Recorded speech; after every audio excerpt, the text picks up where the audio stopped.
పర్సనల్గా వచ్చి మేము సాల్వ్ చేస్తాం.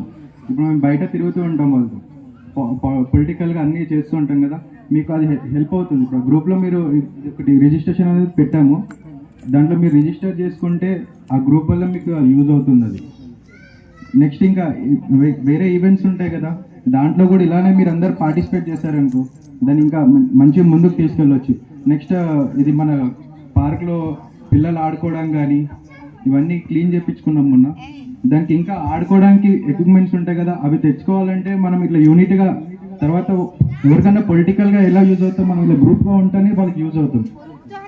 మనం గ్రూప్గా ఉండి ఏదన్నా కావాలి అనుకున్నప్పుడు మనం వాళ్ళు ఇట్లా ఏదైనా ఈవెంట్ చేసి వాళ్ళని పిలిపించుకున్నాం అనుకో అది తొందరగా అయిపోతుంది పని మనకి. నెక్స్ట్ టైం నుంచి మనం ఇంకా ఇయర్కి ఇంకో ప్లాన్ చేస్తాం, దాన్ని కూడా మీరు ఇలానే వచ్చి సపోర్ట్ చేశారనుకో నెక్స్ట్ ఈవెంట్ కూడా అలానే చేసుకుంటూ వెళ్తే యూజ్ అవుతుంది మనకి.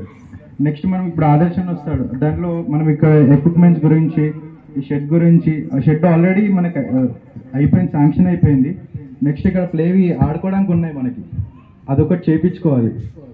ఇక్కడ ఒకటి బ్యాక్ సైడ్ ఒకటి మేము ఒకటి ప్లాన్ చేసాం, అది ఇప్పుడు మనం అడుగుదాం. అది ఇట్లానే మనం అందరం వచ్చామనుకో ఈజీగా అవుతుంది, మనకి ఈజీ అవుతుంది. ఫస్ట్ అది ఇండివిజువల్గా వెళ్ళి ఇప్పుడు నేను ఒక 4-5 years నుంచి అడుగుతున్నాను, నేను అది అవ్వట్లేదు. ఇట్లా యూనిటీగా ఉన్నామనుకో అది ఇంకా ఈజీగా అయిపోతుంది మనకి. మీరు ఇలానే వచ్చి అందరూ పార్టిసిపేట్ చేస్తే బాగుంటుంది. Thank you.